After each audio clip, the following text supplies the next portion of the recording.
Loué soit Dieu pour sa grâce et sa fidélité, et une fois encore pour le privilège qui nous est accordé d'être à nouveau rassemblés devant sa face. Nous sommes conscients que nous ne sommes pas debout ou assis devant des hommes.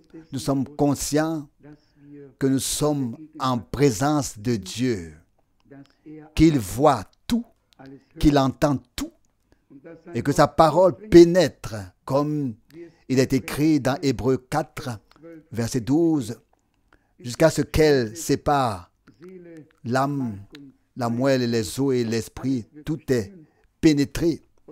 Et nous croyons que la parole de Dieu pénètre également dans ces jours. Nous croyons, comme il est écrit, que c'est par la parole que tout a été fait, de ce qui a été fait. Jean chapitre 1. Et sans la parole, rien n'est devenu. Sans la parole de Dieu, rien ne devient. Dieu a parlé et cela a été fait.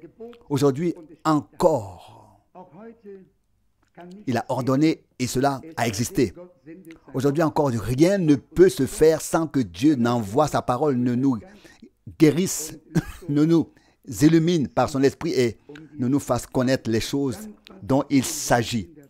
Nous sommes en effet reconnaissants au Seigneur pour toutes ces manifestations de grâce, pour l'initiation profonde à sa parole, voire à sa pensée éternelle de salut. Aucun homme n'aurait pu les sonder ou les explorer, sinon cela aurait été fait depuis longtemps. Des hommes ont essayé, et comme je l'ai dit ce matin, le temps n'était pas encore venu. Il y a cette belle parole dans l'Écriture sainte, quand le temps fut accompli. Quand le temps fut accompli. Nous pensons aussi à l'Ancien Testament. Lorsque Moïse eut 40 ans, il eut une puissante envie de faire sortir Israël et il est allé tuer un Égyptien. Et il est effectivement écrit dans la Bible qu'il supposait que les Israélites reconnaîtraient ainsi que Dieu accordait la libération à travers lui. Il enterra l'Égyptien dans le sable et le lendemain, il vit deux de ses compatriotes se disputer. L'un d'eux lui dit alors, « Veux-tu me tuer comme tu as tué l'Égyptien hier ?» Et Moïse prit la fuite, prit congé et dut attendre encore 40 ans. Et après, ces 40 ans, l'heure de Dieu n'était pas... L'heure de Dieu était là. Pas seulement l'envie, pas seulement d'être poussé à faire quelque chose, pas seulement la connaissance, mais Dieu, quand Dieu a désigné quelqu'un pour cela, nous devons attendre que son heure soit arrivée, car de savoir Dieu m'a désigné pour cela. Mais si Dieu a déjà désigné une chose, alors nous devons attendre que son heure soit venue.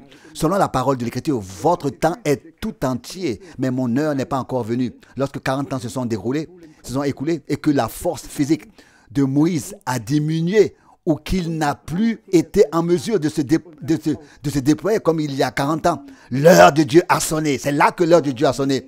Il n'avait alors plus besoin de son bras et de son poing. Alors la droite du Seigneur marchait devant lui et devant l'Éternel, et devant Israël, pardon. Alors, ce n'était plus son affaire, c'était alors l'affaire de Dieu. Et c'est ainsi que nous devons voir les choses en ce moment aussi. Comme je me réjouirais, et nous tous, si déjà les choses les plus puissantes se produisaient et qu'une grande joie s'élevait dans la maison de Dieu et dans nos cœurs. Nous croyons que Dieu est sur le trône et nous croyons que tout se déroule selon son saint plan et sa sainte volonté. Et il y a cette belle parole dans l'épître de Pierre concernant la venue du Seigneur. Et il y est dit que certains considèrent cette promesse comme un retard, comme s'ils devaient l'attendre. Et le Seigneur répond, il ne tarde pas à venir. Il ne veut simplement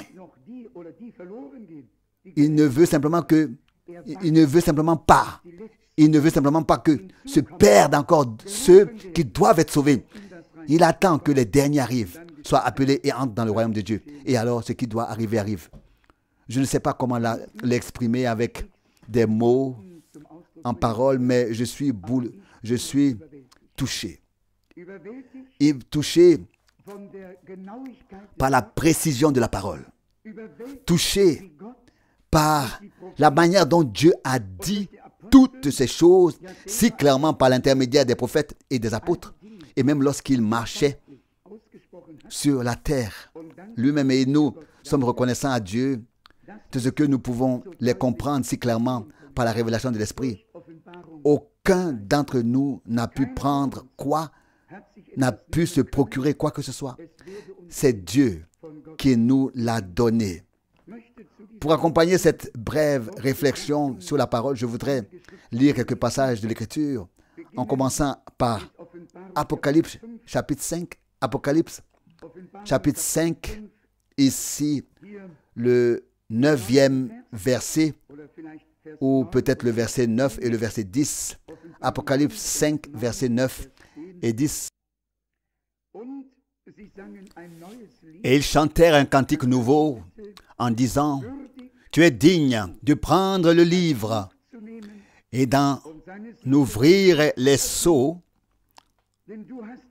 car tu t'es laissé immoler et tu as racheté pour Dieu par ton sang des hommes de toute tribu, de toute langue, de tout peuple et de toute nation. Et tu as fait d'eux des rois et des sacrificateurs pour notre Dieu, et ils régneront comme rois sur la terre. » Ce n'est pas dans toutes les paroles qu'il est question de l'enlèvement, lorsqu'il est question de la foule rachetée par le sang. Une fois de l'enlèvement, alors ils régneront avec le Christ, partageront leur royauté avec lui. Quoi que ce soit aussi, nous serons partout où il se passera quelque chose. Quand l'enlèvement aura lieu, nous serons là. Quand le repas de noces aura lieu, nous serons au repas de noces. Lorsque le règne de 1000 ans commencera, nous serons à nouveau avec le Seigneur. Nous serons avec lui en permanence, pour toujours. S'il est au festin de noces, nous serons aussi au festin de noces. S'il entre dans le règne, nous entrerons dans le règne avec lui. Nous serons là où il est. Oh, quelle jubilation, quelle joie, quelle exaltation, quelle joie profonde. Et nous devrions être reconnaissants d'être toujours avec le Seigneur. Cela vaut la peine de le servir fidèlement, de le suivre, d'être obéissant et de croire de tout notre cœur. L'agneau qui s'est laissé égorger, immolé, est seul digne de prendre ce livre scellé, d'en défaire les sceaux et de révéler ce qui y est écrit. C'est ce qui y est écrit. Nous sommes également reconnaissants au Seigneur de ce que la signification des sceaux nous a été donnée directement par Dieu. Directement par Dieu. Les 4 premiers sceaux, très clairs, très explicites, l'Antichrist montré dans ces 4 étapes, commence de manière très religieuse, très pieuse. Il est représenté par le cheval blanc. Il a un arc, mais pas de flèche. C'est donc un trompeur. Il n'a rien à offrir, il n'a rien à offrir, seulement à tromper. Ensuite, dans le 2e sceau, nous voyons la suite, un autre cheval rouge feu. Puis dans le 3e, un cheval noir. Dans le 4e, les 3 premières couleurs, sont mélangées et c'est un cheval pâle. Et le cortège, est-il écrit, c'est le royaume des morts. La mort et le royaume des morts sont le cortège de cette puissance antichrétienne. Nous l'avons déjà étudié ce matin. Il n'est pas nécessaire d'en dire beaucoup plus. D'un côté, il y avait 4 êtres vivants qui sont devant le trône, et de l'autre côté, les 4 bêtes, justement, du côté opposé. J'espère seulement que nous le comprenons tous. Et si ce n'est pas le cas, nous le reprendrons en effet plusieurs fois. Mais dans Apocalypse chapitre 6, verset 1, il est écrit, Apocalypse 6, verset 1. Je vis alors l'agneau ouvrir l'un des 7 sceaux. Et j'entendis l'un des 4 êtres vivants. L'un. Pourquoi seulement 4? Pas plus. Seulement 4. Pourquoi? Pas plus. 4 êtres vivants. Il n'y avait d'êtres vivants qu'aux 4 premiers sauts. Pas au 5e, au 6e, pas au 7e. Parce que seuls les 4 premiers sauts se déroulent en parallèle avec le déroulement de la période de l'Église du Nouveau Testament. 5e saut, très clairement, le peuple d'Israël, les Juifs qui ont été tués, qui appellent à la vengeance. Les vrais croyants n'appellent pas à la vengeance, ils crient « Père, pardonne-leur, ils ne savent pas ce qu'ils font. » Ici, dans le 5e saut, laissez-moi l'effleurer, le 6e verset de l'Apocalypse. Pardon, le chapitre 6, Apocalypse 6, verset 9 maintenant. Puis lorsque l'agneau ouvrit le 5e sceau, je vis en bas, à l'autel des holocaustes, les âmes de ceux qui avaient été immolés à cause de la parole de Dieu et à cause du témoignage qu'ils possédaient. Remarquez qu'il n'y a pas encore ici de témoignage de Jésus-Christ, seulement à cause de la parole et du témoignage qu'ils possédaient. Verset 10. Ils s'écrièrent d'une voix forte, « Jusqu'à quand, ô Saint et véritable Seigneur, tarderas-tu à juger et ne tireras-tu pas vengeance de notre sang sur les habitants de la terre? » Ce n'est pas le propos d'un croyant.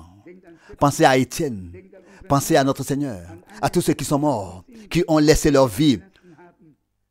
Ils ont dit, ne leur impute pas ce péché. Ici, il s'agit de personnes qui ont été massacrées uniquement parce qu'elles étaient juifs. Ils portaient le témoignage de Dieu et la parole du Seigneur. Et si l'on demandait quels crimes ont commis les 6 millions de juifs qui ont été assassinés sous le Troisième Reich, aucun n'a commis le moindre crime. Ils ont été assassinés parce qu'ils étaient juifs. Et si tout le monde savait que c'est un père jésuite qui a écrit le livre Mein Kampf, la citation serait également très différente. Donc Mein Kampf, c'est le livre que Hitler aurait écrit. Les gens ne savent pas qui était derrière tout cela. Et voilà que notre peuple en est accablé. Je ne veux pas devenir national, mais j'ai posé quelques questions à Frère Branham le 3 décembre 1962. Et l'une d'elles était de savoir si une malédiction pesait sur le peuple allemand à cause de ce qui avait été fait au peuple d'Israël. Et je suis heureux d'avoir posé cette question. Car vous le savez, oui. Merci. Frère Gailet. Et c'est toujours comme ça que le monde entier secoue la tête. Et pour simplement la question, je pense maintenant à Leningrad. J'étais à Leningrad, au restaurant. Nous sommes assis à une grande table et tout le monde parle anglais, les Russes. Et ils étaient tous parlent anglais. Et une gentille dame dit soudain, « Êtes-vous vraiment allemand ?» Oui, j'ai dit oui. Pourquoi? Pour quelle raison? Oui, mais vous êtes quelqu'un de gentil. C'est étonnant. Je vous demande pardon. Mais regardez, les Allemands ont pourtant causé de si cruels malheurs. Non, frère Rousse, pardon. Bon, eh bien, d'accord. Qui était derrière tout cela? C'est moi qui l'ai écrit, je l'ai écrit. Aucun Bismarck, aucun Hindenburg, aucun Guillaume II, personne n'aurait fait ce qui a été fait sous le Troisième Reich, et l'Église romaine devra un jour en répondre devant le trône de Dieu. L'Église romaine, car c'est écrit que tout le sang des saints et de tous ceux qui ont été égorgés sur la terre a été trouvé dans la grande ville qui domine sur les rois de la terre. Et la parole de Dieu est toujours la parole de Dieu, et elle le restera. Mais ce n'est pas ce que je voulais dire. Qu'est-ce que je voulais dire? Il y avait des Juifs ici, dans le 5e sceau, qui ont été massacrés uniquement parce qu'ils étaient Juifs. Et parce qu'on dit que Jésus était aussi Juif. Et c'est le plus grand mensonge qui existe sur terre. Jésus n'était pas Juif et il n'était pas païen. Il était Dieu révélé sous forme humaine. En lui n'a coulé ni sang juif, ni sang païen. En lui a coulé un sang divin. Le sang divin est saint, versé pour notre rédemption et notre réconciliation. Loué soit le nom de notre Seigneur pour cela. Il y a des choses qui devraient être corrigées. Il est encore dit ici, dans Apocalypse 6, Ah, je le dis, je voulais encore le dire. Et ensuite, frère Branham a dit littéralement, pas sur le peuple allemand. Dieu va donc, concernant la malédiction, il n'y a pas de malédiction sur le peuple allemand. Dieu demandera des comptes à ceux qui en ont porté la responsabilité. Et j'ai été soulagé par cette réponse, car quel lourd héritage nous aurions apporté avec nous si nous devions en assumer la responsabilité. Ce seront d'autres, les nôtres aussi, bien sûr, c'est évident. Nous lisons encore dans Apocalypse 6, du verset 11. On donna alors à chacun d'eux un vêtement blanc. Et il leur fut dit de patienter encore un peu jusqu'à ce que fussent aussi au complet leurs compagnons serviteurs. Avez-vous entendu cette parole? Non pas des fils et des filles, comme c'est le cas dans la Nouvelle Alliance. Vous qui n'êtes pas mon peuple, vous serez appelés fils du Dieu vivant. Mais serviteurs et servantes, tel est le peuple d'Israël. Les fils et les filles, c'est l'Église du Nouveau Testament. Il faut aussi distinguer très précisément ces termes dans les Saintes Écritures. Par exemple, les 144 000 dont il est écrit, et ils sont tous juifs. Permettez-moi de lire tout de suite dans Apocalypse 7, verset 3. Apocalypse 7, verset 3. Ne faites point de mal à la terre, ni à la mer, ni aux arbres, jusqu'à ce que nous ayons marqué du sceau le front des serviteurs de notre Dieu. Le front des serviteurs, serviteurs. L'âge de l'Église du Nouveau Testament, sous le terme de fils et filles, dure depuis la fondation de l'Église jusqu'à l'enlèvement. Après cela, lorsque la parole du Seigneur passera aux Juifs et que les deux prophètes prophétiseront à Jérusalem, le temps sera venu pour le peuple d'Israël et ils seront scellés, c'est-à-dire les 144 000. Revenons à Apocalypse 6. Il y est clairement dit au verset 11, on donna alors à chacun d'eux un vêtement blanc et il leur fut dit de patienter encore un peu jusqu'à ce que fussent aussi au complet leurs compagnons serviteurs et leurs frères qui devraient subir la mort comme eux. Et quand je pense maintenant en relation avec la deuxième partie du 5e sceau, qu'un temps terrible va encore s'abattre sur le peuple d'Israël, cela fait en quelque sorte très mal à mon âme. À mon âme. Car il est écrit qu'ils devront subir la mort comme eux, mais cela viendra encore. Et ils concluront en effet l'alliance avec leur ennemi juré, puis il la rompra au milieu de la deuxième semaine d'année, et alors ils seront livrés à son pouvoir pendant un temps, 2 temps et la moitié d'un temps. C'est décrit avec précision dans la Bible. Apocalypse 13, verset 5, parle de l'Antichrist et de la période qui suivra l'enlèvement. Il y est dit, Apocalypse 13, verset 5, et il lui fut donné une gueule qui proférait des paroles arrogantes et des blasphèmes, et il lui fut donné pouvoir de le faire ainsi pendant 42 mois. Combien font 42 mois? 3 ans et demi. Quelle que soit la formulation que nous trouvons dans la parole prophétique, il s'agit de la même période de temps. Dans Daniel, nous avons la même division du temps. Permettez-moi de le lire. Le prophète Daniel devrait se trouver, ça devrait se trouver au chapitre 7. Daniel chapitre 7, verset 25. Il tiendra des discours arrogants contre le Très-Haut. Il maltraitera les saints du Très-Haut. Il s'efforcera de changer les temps de fête et la loi, et ils seront livrés à son pouvoir 1 an, 2 ans et demi. Et celui qui veut savoir exactement quand est ce temps n'a qu'à lire un autre verset. Il n'a pas besoin de demander à un homme, il n'a qu'à lire le verset suivant, tout simplement. Dans le verset suivant, après ces 3 ans et demi, il est écrit au verset 26, « Mais alors le tribunal tiendra séance et on lui arrachera la domination pour la détruire et l'anéantir définitivement. Alors la royauté, la domination et le pouvoir sur tous les royaumes qui sont sous les cieux seront donnés au peuple des saints du Très-Haut.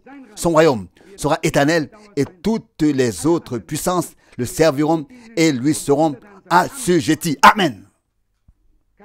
Peut-on être plus clair? Est-ce que cela peut être dit plus clair? Après les 3 dernières années et demie de la grande tribulation et le massacre des derniers juifs, etc., et ainsi de suite, la cour tient séance, le tribunal tiendra séance, et quand cela sera terminé, je peux vous lire où est-ce que je l'ai écrit. Nous pouvons aussi lire, en effet, lorsque le Seigneur viendra s'asseoir sur le trône de sa gloire et que les nations seront rassemblées devant lui. Ce n'est pas encore le jugement final, c'est le jugement avant le règne de 1000 ans. Matthieu 25, verset 31. Mais quand le Fils de l'homme viendra dans sa gloire et tous les anges avec lui, alors il s'assiera sur le trône de sa gloire. Toutes les nations seront alors rassemblées devant lui et il les séparera, etc., etc. Ici, il n'est pas parlé ici de la résurrection des morts, de la résurrection des morts. Pas du tout, pas du tout. Il n'est pas ici question de la résurrection de tous les morts. Pas du tout. On doit lire avec exactitude les Saintes Écritures et respecter le contexte. Ensuite, celui qui lit au verset 34 remarquera qu'il n'est pas question de juge, mais de roi. Le roi dira alors à ceux qui se trouvent à sa droite. Il jugera. Mais il sera roi en ce temps-là. En effet, c'est en ce temps-là qu'il exercera la royauté. Et il en sera autrement lorsque le trône blanc sera en place, c'est-à-dire après les 1000 ans, lorsque le jugement aura lieu sur le trône blanc. Poursuivons la lecture de l'Apocalypse 6. Apocalypse 6, nous avons compris le 5e sceau. La première partie est accomplie par tous les Juifs qui ont été déjà assassinés. La deuxième partie sera accomplie après que les 2 témoins auront accompli leur ministère, que l'alliance sera rompue et qu'ils seront livrés à l'Antichrist pour les 3 dernières années et demie. Vous savez que lorsque le ministère des 2 prophètes sera terminé, et cela aussi, je peux vous le lire, combien de temps il durera. Apocalypse chapitre 11. Il est écrit ici de plus et plus précisément au verset 3. Apocalypse 11, verset 3. Apocalypse 11, verset 3. Je donnerai à mes 2 témoins le pouvoir de prophétiser revêtus de sac pendant 1260 jours. Exactement la même répartition du temps. Et ensuite, comme nous l'avons dit, vient la rupture. Et quand survient la rupture, lorsque le Seigneur se révèle aux 144 000 sur la montagne de Sion, la rupture, et qu'ils le reconnaissent, à savoir celui qu'ils ont transpercé, qu'ils ont percé, ils reconnaîtront aussi en même temps qui était celui en qui ils avaient mis leur confiance auparavant, celui en qui ils s'étaient fait avoir. Et l'alliance est rompue et la tribulation est montrée, ce que le prophète Jérémie a spécialement vu. Apocalypse 31, vous pouvez le lire, un temps de détresse pour Jacob va s'abattre. Jérémie 31. Passons au 6e sceau. Le temps est court. Cet après-midi, le 6e sceau nous montre déjà le jour du Seigneur, c'est-à-dire l'aube des temps, après le temps de la grâce, et après ce qui arrivera lorsque le scellement aura eu lieu. Apocalypse chapitre 6, du verset 12. Apocalypse 6, 12. Je vis encore que lorsque l'agneau ouvrit le 6e sceau, il y eut un puissant tremblement de terre. Le soleil devint noir comme un sac de crin et la lune devint comme du sang. Les étoiles du ciel sont tombées sur la terre comme un figuier jette ses fruits non mûrs quand un vent de tempête le secoue. Verset 14. Les cieux disparurent comme un rouleau qu'on enroule et toutes les montagnes et les îles furent déplacées de leur place. Et les rois de la terre, les dignitaires et les chefs militaires, les riches et les puissants, tous les esclaves et les hommes libres se cachèrent dans les cavernes et parmi les roches des montagnes. Et ils crièrent aux montagnes et aux rochers, tombez sur nous et cachez-nous de la face de celui qui est assis sur le trône et de la colère de l'agneau. Car le grand jour,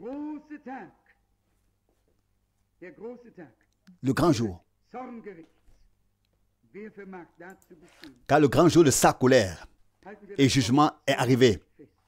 Qui pourrait y résister? Retenons le mot jugement de colère. Alors le jour du jugement de colère éclatera pour tous ceux qui ont refusé la grâce. Les Saintes Écritures enseignent clairement que la colère n'a été enlevée qu'en Christ. Qu'en Christ. Celui qui ne devient pas croyant, la colère de Dieu reste sur lui. Seul celui qui est devenu croyant s'est vu retirer la colère de Dieu.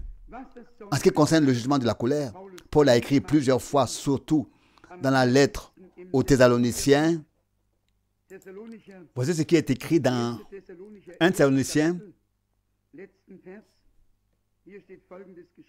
chapitre 1, verset 10. 1 Thessaloniciens, chapitre 1, verset 10. Et d'attendre du ciel son Fils, qu'il a ressuscité des morts, Jésus, qui nous sauvera de la colère à venir.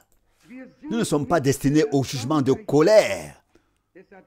D'où l'Église épouse ne passera pas par la grande tribulation. Elle ne peut pas passer par la grande tribulation. Elle sera enlevée avant. Elle peut passer par la persécution, par des épreuves et des temps difficiles. Mais l'Église du Dieu vivant n'est pas destinée à subir les jugements de colère que Dieu déversera sur l'humanité incrédule.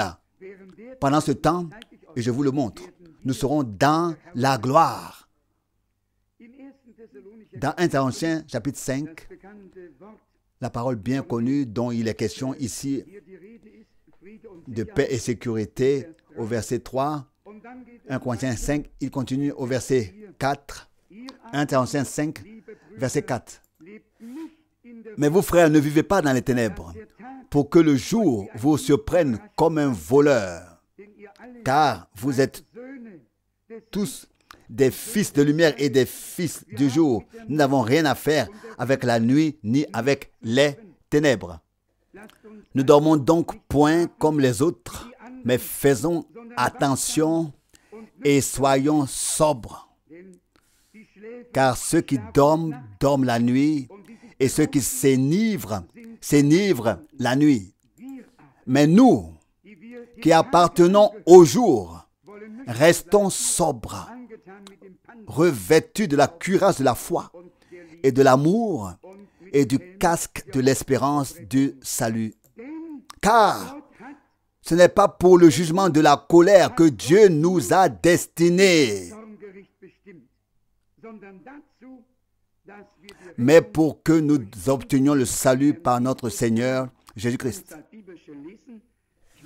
Je voudrais lire plusieurs nombres de passages bibliques. Je voudrais encore vous le montrer à partir de l'Ancien Testament, car déjà, dans l'Ancien, il a été dit à maintes reprises ce qui a été confirmé dans le Nouveau. Dans le prophète Ésaïe, de tous les prophètes, c'est lui qui a écrit de manière complète sur ces sujets. Ici, nous avons deux chapitres particuliers qui traitent ce sujet, le chapitre 24 et aussi les chapitres 25 et 26, mais je vais lire maintenant le verset 21 du chapitre 24. Et vous verrez comme cela correspond bien au sixième sceau. En ce jour-là, j'ai dit Ésaïe 24 du verset 21. Mais en ce jour-là, il arrivera, Ésaïe 24, 21, que l'Éternel fera rendre compte à l'armée des hauts lieux, dans les hauts lieux, et au roi de la terre sur la terre. Ils seront enfermés ensemble, comme on rassemble des prisonniers dans une fosse et enfermés dans une prison bien fermée, Et ils ne seront jugés qu'après un long temps. Quand est-ce que cela sera? Quand cela arrivera-t-il? Avant le début du règne de 1000 ans. Car le jugement n'interviendra qu'après les 1000 ans. Au jour du jugement dernier, avez-vous compris? Mais comme il est clairement dit qu'ici, ils seront enfermés ensemble et ne seront jugés qu'après une longue période. Et il est dit ici, alors la lune pâle, le verset 23, rougira et le soleil ardent deviendra pâle. Car alors l'Éternel des armées commencera à régner sur la montagne de Sion et dans Jérusalem. Amen. Qui peut encore interpréter ça? Quand cela arrivera, l'Éternel, notre Dieu, commencera à régner sur la montagne de Sion. Personne n'a besoin d'interpréter. Il suffit de lire avec la révélation et un peu de réflexion et tout nous tombe dessus comme ça par la grâce de Dieu. Nous pouvons continuer à lire et plus précisément le chapitre 26 où nous avons la parole du jugement de colère, Ésaïe 26, verset 20. Bien mon peuple, entre dans tes chambres et ferme tes portes derrière toi. Cache-toi un court instant jusqu'à ce que le jugement de la colère soit passé. Amen. Mon peuple, ferme tes portes derrière toi. Cache-toi pour ce court instant. Et cela, c'est quelques années auprès de Dieu. Elles sont passées très vite, c'est un bon moment. Et puis, elles sont passées. Combien de temps? Jusqu'à ce que le jugement de colère soit passé. Et alors, après le repas des noces, le Seigneur reviendra avec les siens, comme il est écrit. Je crois que nous avons déjà parlé de cela aussi. Ce qui est très important pour nous, ce serait de savoir ce qui se passera ainsi même au soleil et à la lune au moment où Dieu réparera le dommage causé à son peuple d'Israël. Lisons Ésaïe 30, du verset 26. Ésaïe 30, verset 26. Ici il est écrit, et la lumière de la lune sera aussi brillante que celle du soleil. Et la lumière du soleil brillera 7 fois plus que celle des 7 jours de la semaine, au moment où l'Éternel pansera le mal de son peuple et guérira la blessure qui lui a été infligée.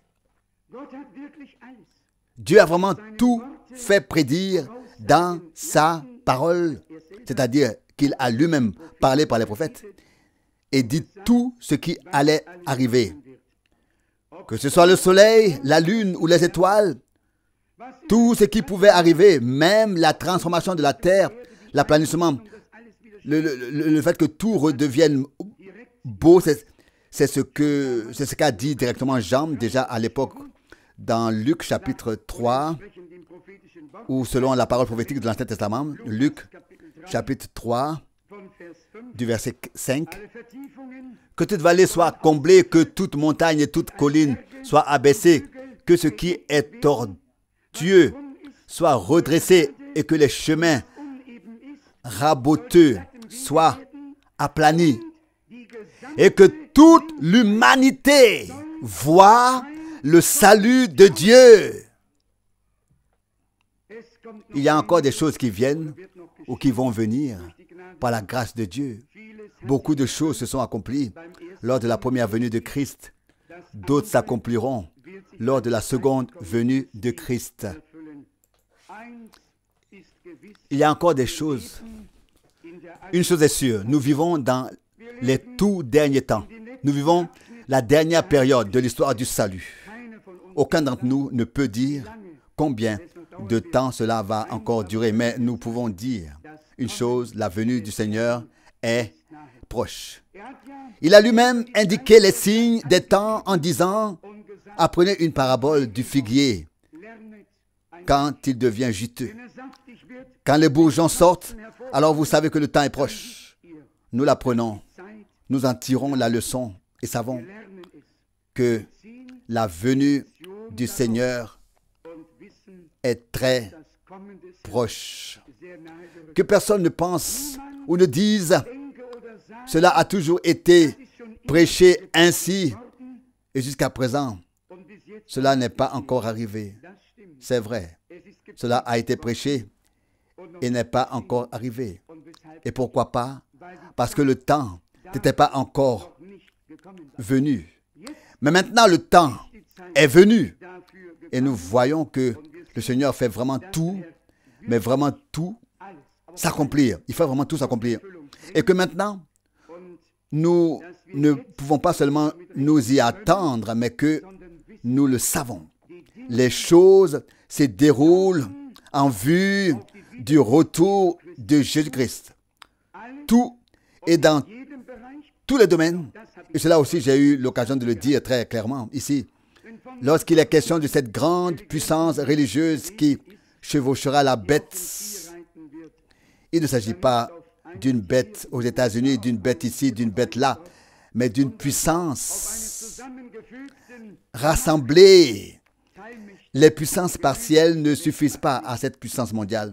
Elle a besoin d'une puissance mondiale pour pouvoir l'être elle-même.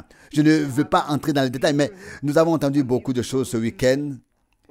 Et je pense que la parole prophétique est devenue si claire en elle-même grâce à la révélation qu'il n'est pas nécessaire d'en dire beaucoup plus. Mais c'est juste pour vous aider, surtout pour ceux qui ne se sont pas beaucoup intéressés à l'Apocalypse.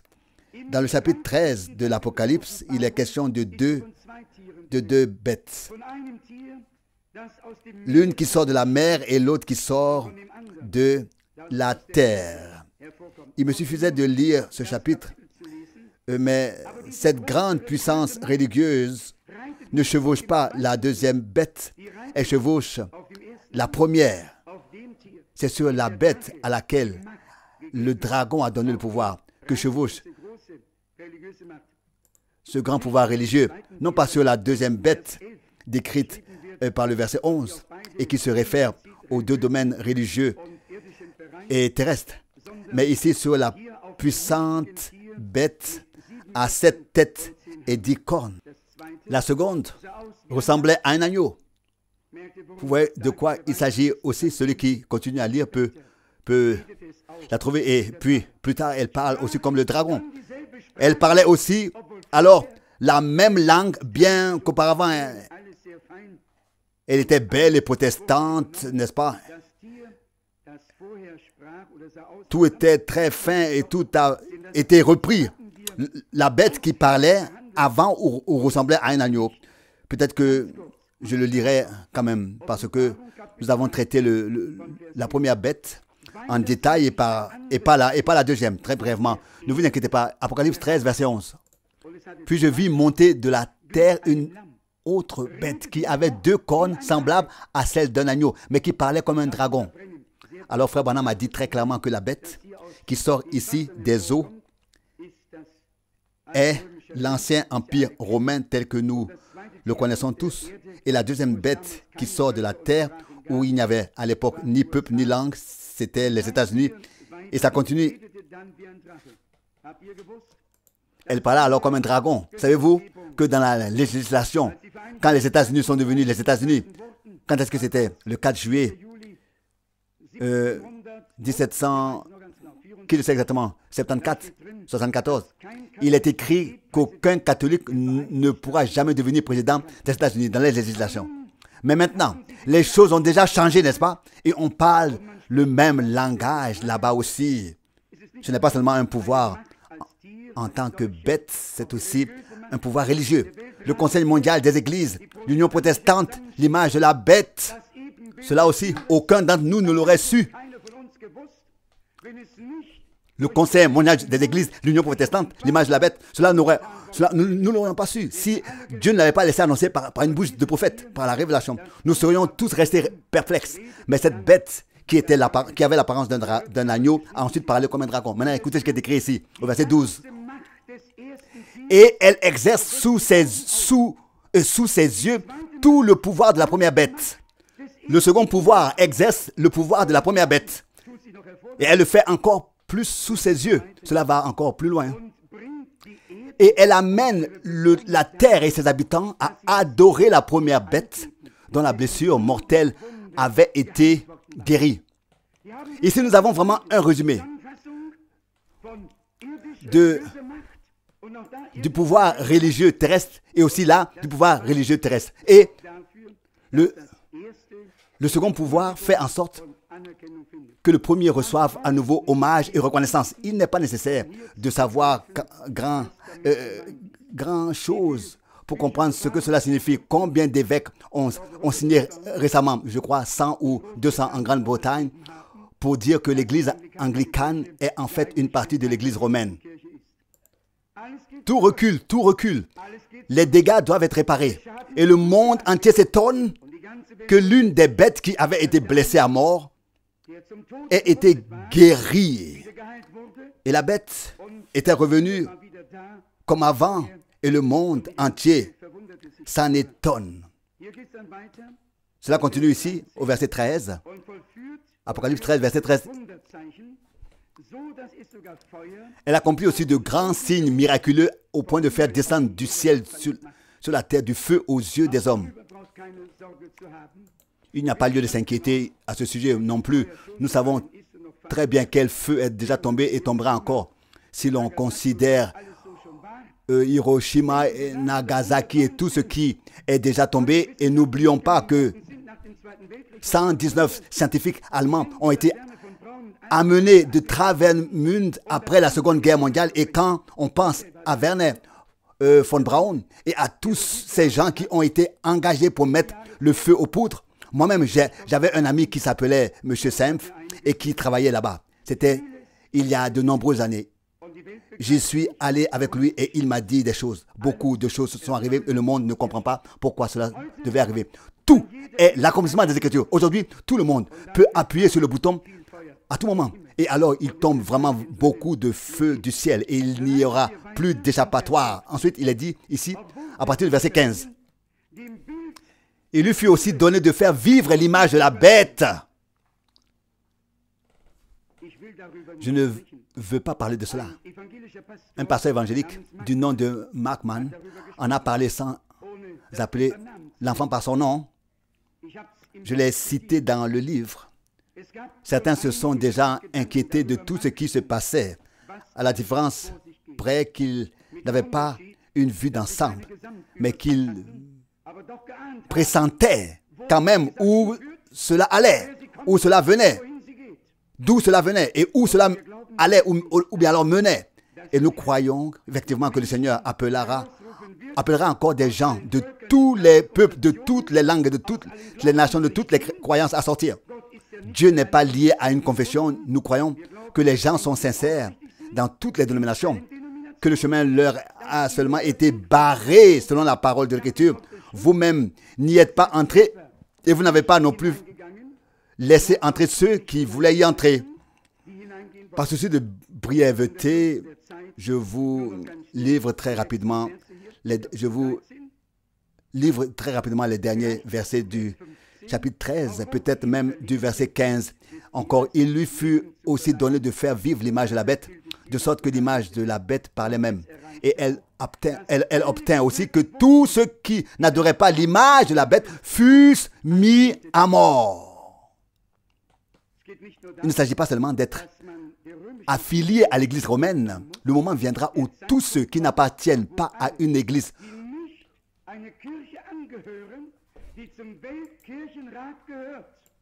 qui n'appartiennent pas au Conseil mondial de l'Église seront dans le besoin, seront dans des difficultés et ils se sentiront obligés de dire que la division n'aurait pas dû avoir lieu. Ils voudront réparer tous les dégâts et ceux qui ne participeront pas seront justement stigmatisés comme des marginaux et cela ne suffira pas.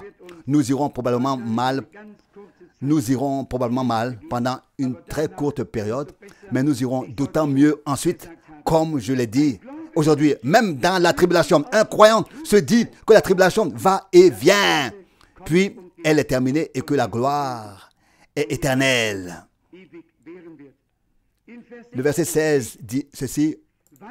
De plus, elle fait que tous, petits et grands, riches et pauvres, libres et esclaves, se fassent une marque à la main droite ou au front.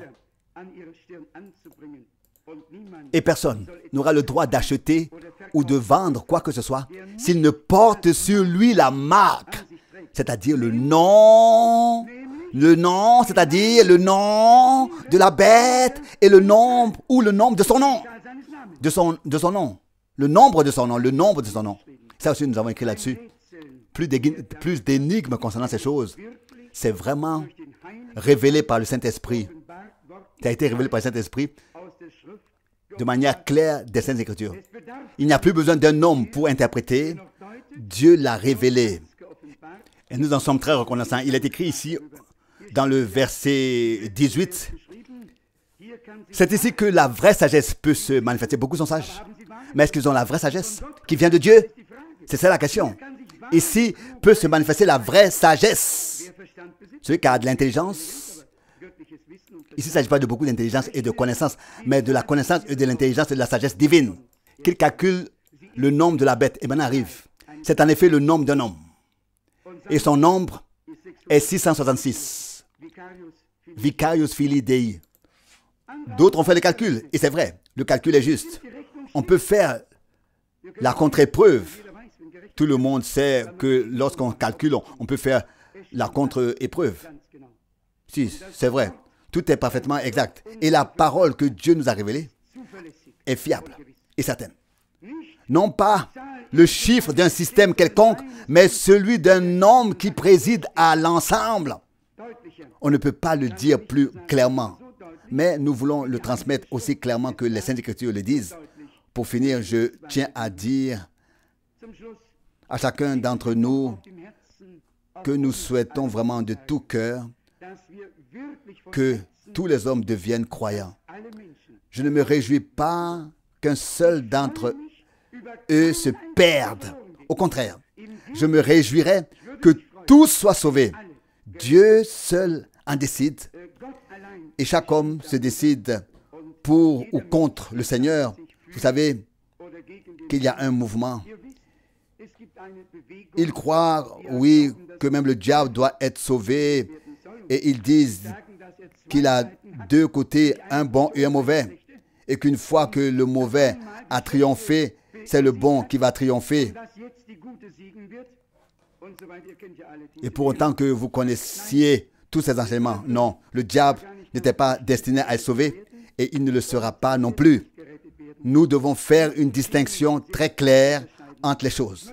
Je voudrais juste dire encore une fois, nous souhaitons vraiment que tous les hommes puissent être sauvés de toutes les langues, des peuples, de toutes les dénominations, de toutes les communautés, où qu'elles soient. Car imaginez que l'homme quitte cette terre et se retrouve dans le lieu du tourment. C'est une chose que l'on ne peut pas imaginer. C'est une pensée qu'il ne faut même pas imaginer, envisager. C'est trop. Simplement savoir qu'il n'y aura plus jamais de possibilité de prendre une nouvelle décision, que le temps a pris fin pour toujours et que l'homme est parti séparé de Dieu dans l'éternité. Pour l'éternité. Il ne faut pas penser à cette pensée jusqu'au bout. Malheur à l'homme qui a manqué le temps de la grâce. Il ne peut pas il ne peut pas le réparer, il ne peut pas se racheter, il ne peut pas faire amende honorable. Il ne pourra jamais se pardonner. Les reproches seuls suffiront à provoquer le fléau par lequel on passe. Savoir que c'était le temps de la grâce, savoir le salut, tout était là et qu'on ne l'a pas accepté. Et on est descendu sans Dieu, sans espoir, sans rien. Pour cela, il n'y a pas d'excuse ni de réparation. Que Dieu nous aide, nous et beaucoup d'autres, à profiter du temps de grâce pour aller vers le Seigneur. C'est le jour du salut. Ceci est le temps agréable. Si quelqu'un veut venir au Seigneur, qu'il vienne à lui aujourd'hui et non demain, aujourd'hui, car il est écrit aujourd'hui. Si vous entendez sa voix et non demain, aujourd'hui, si vous entendez sa voix, n'endurcissez pas vos cœurs. Qu'il plaise au Dieu vivant de faire de nous tous une bénédiction pour les autres, de faire de nous des porte-paroles afin que beaucoup soient encore sauvés et fassent l'expérience avec le Seigneur et que Golgotha ait valu pleinement la peine et que le salaire de la douleur du Seigneur soit recueilli. Que beaucoup trouvent encore le Seigneur. Plus ils seront nombreux à venir, plus grande sera la joie dans le ciel et aussi la joie pour nous. Celui qui est sauvé a le sens du salut pour les autres. Il veut que d'autres soient aussi sauvés et amenés au Seigneur. Que notre Seigneur et Dieu soient loués et honorés pour l'enseignement de sa parole. Oui, pour la partie prophétique, pour la partie évangélique, pour tout. Et que le Seigneur fasse la grâce, que personne ne soit inaperçu, négligé, que tout soit annoncé ici de manière équilibrée. Tout, le salut, la guérison, l'enseignement, la partie prophétique, que tous puissent vraiment avoir part à tout ce que Dieu a préparé. Et je pense que c'est le cas. Même lorsque nous parlons de la révélation, de paroles prophétiques, il est toujours question de salut, de grâce. Toujours, ces choses en font partie. Il n'y a pas de proclamation de la parole sans que les gens soient appelés à consacrer leur vie au Seigneur, à le servir, à le suivre et aussi à être obéissants et à se laisser préparer pour le grand et glorieux jour du retour de Jésus-Christ. Il reviendra, il nous amènera dans la gloire. Nous serons avec lui au temps, donc pendant la grande tribulation, épargnés lorsque les jugements de colère frapperont cette terre et ensuite nous reviendrons avec lui pour être présents. Quoi qu'il arrive, quoi qu'il fasse, nous serons avec le Seigneur. Que son Saint-Nom soit loué et glorifié. Amen.